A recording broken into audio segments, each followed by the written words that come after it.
Bills radio color analyst, former Bills center Eric Wood, to kind of just put a post-mortem on Sunday Night Football and maybe look ahead and try to find some answers for, an offense that still is experiencing lulls in play through the course of games. And Eric, we've watched this and witnessed this for the better part of the last month or so now, where there's about a quarter and a half of the football game where the offense just disappears. And with a defense currently in an injury-riddled state, you really need the offense to do more of that to put this team in position to win football games.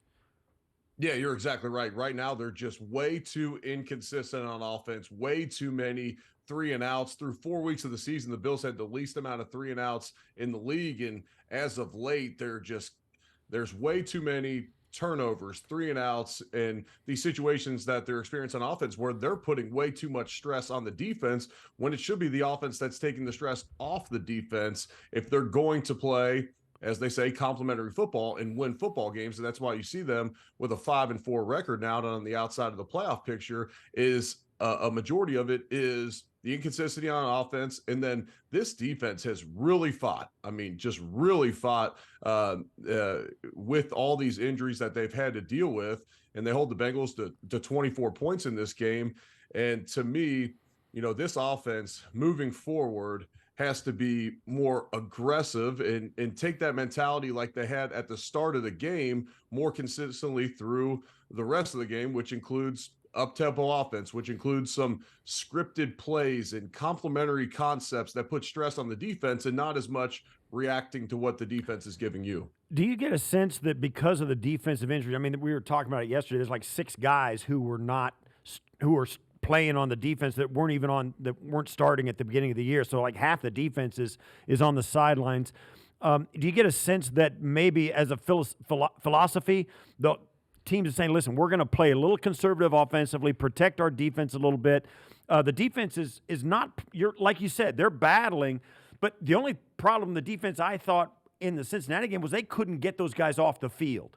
Right. They held, like you said, 27 points or 24 points. And in the first half, the time of possession was 21-9 in favor of the Bengals. So the Bills, might have moved the football, but they didn't stay on the field long enough, and the defense couldn't get the Bengals off. So do you think as a staff, McDermott and these guys are saying, listen, we got to kind of play this game. We don't want to have our defense defend, against a team that, from a whole, you know what I'm saying? Yeah, I do. I know exactly what you're saying. And if you look back at these last maybe 4 or 5 games since those injuries really hit in London, it's amazing that the possessions per game have gone down.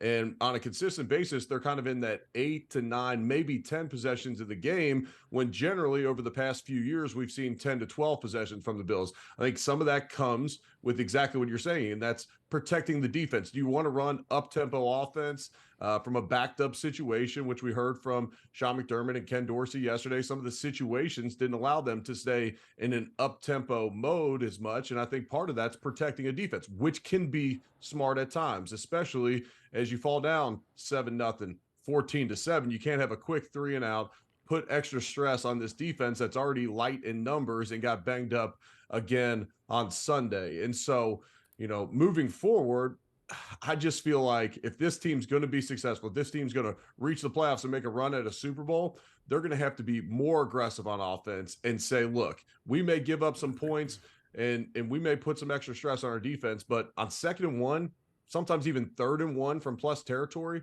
we got to take some shots because we need to build a lead, and we can't allow teams to be two-dimensional for an entire game against us defensively. I don't care if you have injuries or not. That's just a tough situation to be in defensively.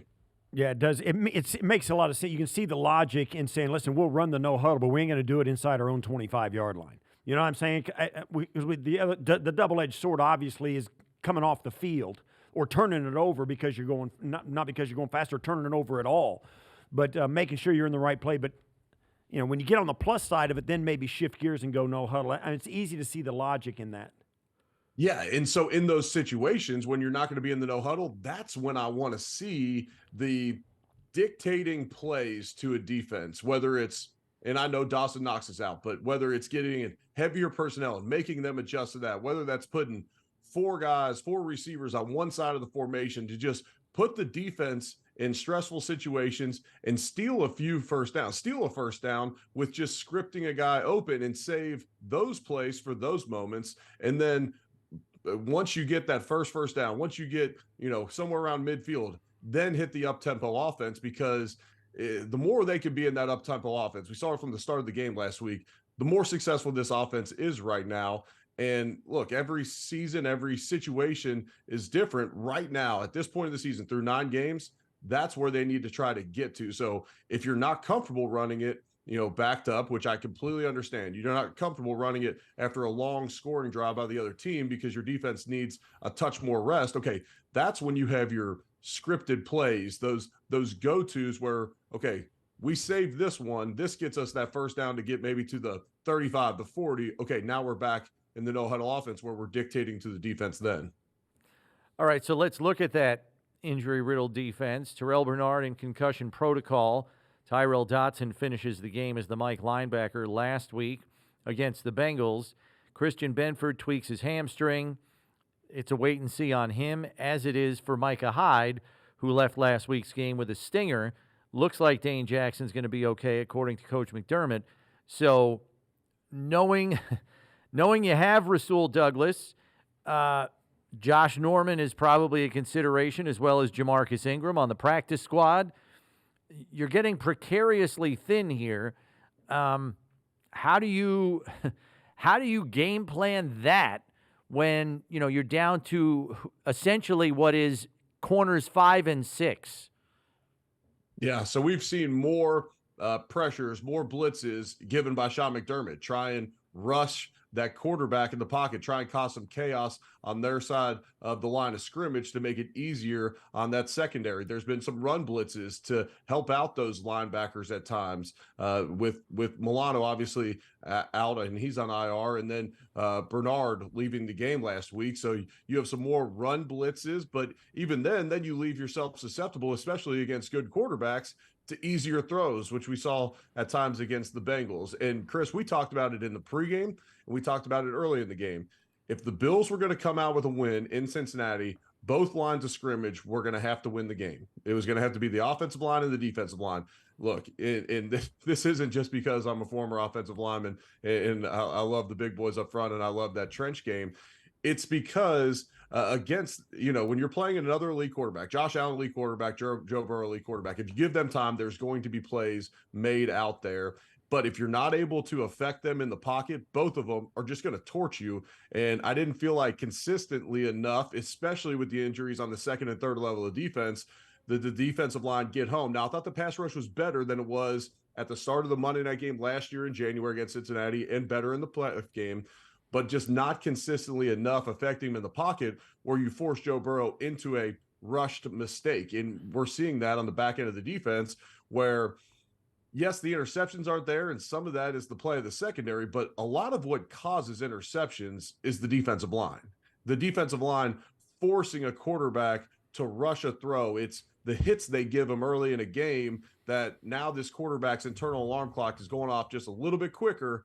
And so we're not seeing those. And then I feel like offensively, when you look at the offensive line, there was times where Josh had all day to throw out there. When he did, they made him pay. And then there was other times where it wasn't like guys were just getting smoked up front. It's just that pocket was collapsing way too fast to where Josh is having to make a quick throw when he didn't really want to, or try and escape the pocket way too soon. What do you think is the next step for the offense?